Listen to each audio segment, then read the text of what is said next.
Welcome naman sa may another YouTube channel natin mga kaasid. Mga kaasid, kumusta po kayo? Sana nasa mabuti pa rin tayong kalagayan. Kasi alam nyo na, yung acid, hindi maganda yung pakiramdam natin araw-araw yan. Lalo pag malakas yung acid. Minsan hindi tanggap ng iba, minsan tanggap ng iba. Yung iba, nakontrol na nila, yung iba, hindi pa. Ito, para lang to sa mga malakas pa yung mga acid nila ngayon na kahit kumakain naman sila, pero nagtaka sila bakit payat pa rin sila. Yung iba naman, kumakain naman sila, pero mabilis silang mabusog, tapos may bara sa lalamunan dito pag kumakain sila.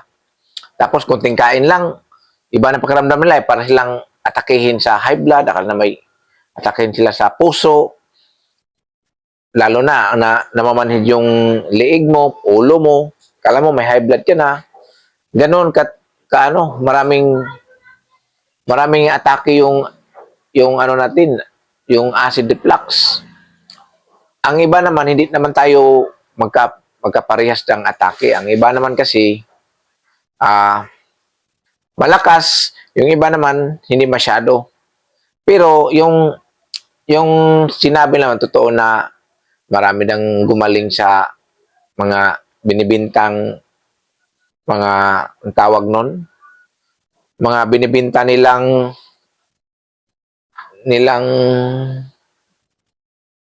ah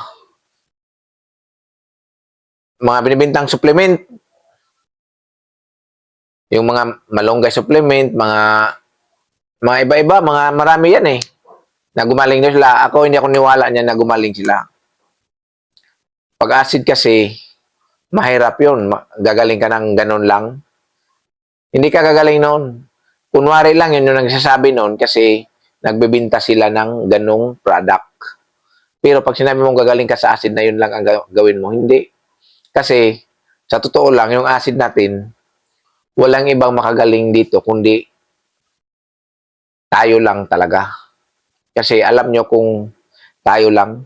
Kasi tayo kasi nakokontrol sa sarili sa acid natin. Kasi pag di kinokontrol yung acid natin, mahirapan tayo kasi alam nyo na yung acid, pag nagka-acid ka kasi, isa na talaga yung stress, anxiety, yan, papasok talaga yan. Kahit anong gawin mo. Kahit iba't iba na naramdaman mo na ganito sakit yung ulo ko, sakit yung katawan ko, dito sakit na naman dito, palipat-lipat dito. Ang totoo yan, hindi yan hindi talaga yung totoo yan. Kundi anxiety yan na talagang naramdaman mo pero sa totoong buhay ay sa totoong atake yan. Hindi totoo yan. Naramdaman mo naman pero hindi totoo yan. Kasi anxiety tawag nun. Kaya pag sinabi mo sa tao na walang acid reflux yan, pag sinabi mo na ganito naman mo, hindi ka paniwalaan nila yun. Kasi nga, ang sa isip mo ganun eh, takot eh. Yun.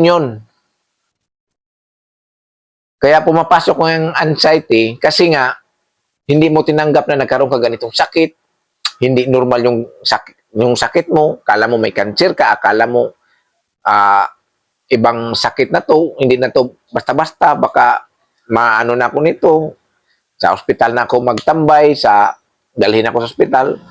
Yun. Pag ganun, pag puro takot ang naramdaman mo, walang ibang papuntahan mo dyan. Ospital talaga. Kasi ang sa isip mo, doon ka gagaling. Kasi ang sa isip mo kasi doon eh, doon focus sa ospital eh. Kaya pagdating sa ospital, naging ano ka na doon, naging normal na kasi ang sa isip mo andun eh, andun ang gusto mo eh. Pero katulad sa akin na acid reflux dati, maraming ramdaman na alam mong hirap maghinga, dibdib mo sumisikip, parang parang nahilo ka sobra. Ang mangyari yan, kung sa isip ko dati na pagpatakbo ng ospital talaga yun kasi alam ko na doon ako gagaling kasi yun ang sa isip ko eh. Pero ang isip ko kasi pag umatake, sabi ko kaya ko to. Atake lang to. Ano lang to. Hindi naman to Hindi naman to siya grabe. Umatake lang sa akin to, pero kaya ko to. Ako lang magpagaling nito. Walang iba. Ako lang. Kaya, ilang minuto, ilang ano, yan, ma-relax na naman ako ulit.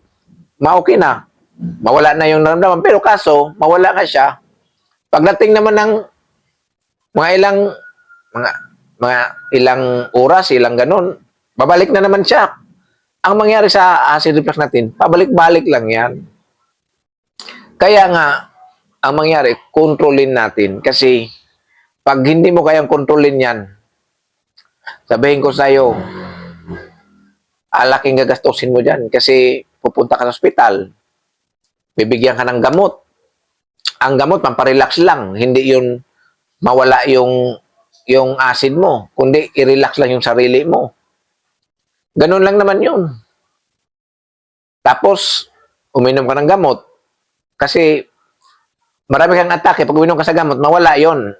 Yung sa iba, mawala yun. Kasi nga, ang sinabi sa isip mo, ang gamot, ang magpapagaling sa'yo.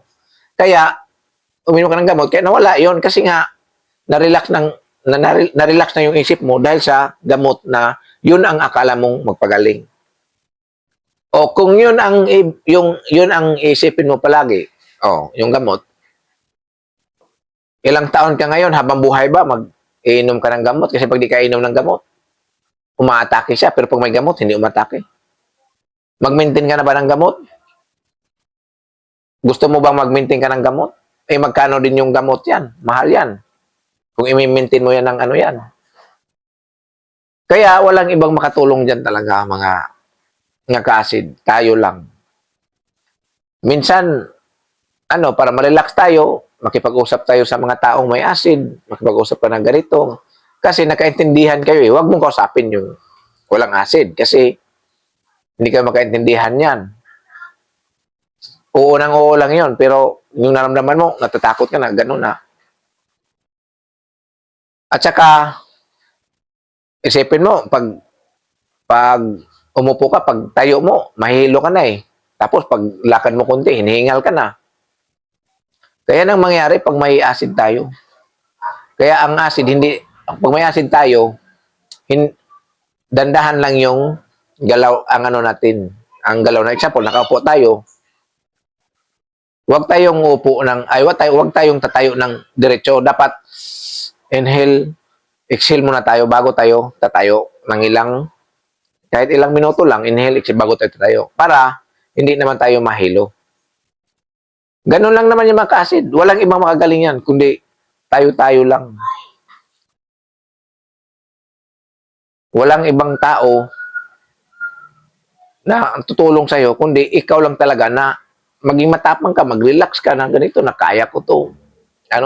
Wala to, acid to, marami na nakaramdam to, marami nang gumaling. Kaya, gagaling din ako. Kailangan, manalangin din tayo para gagaling tayo.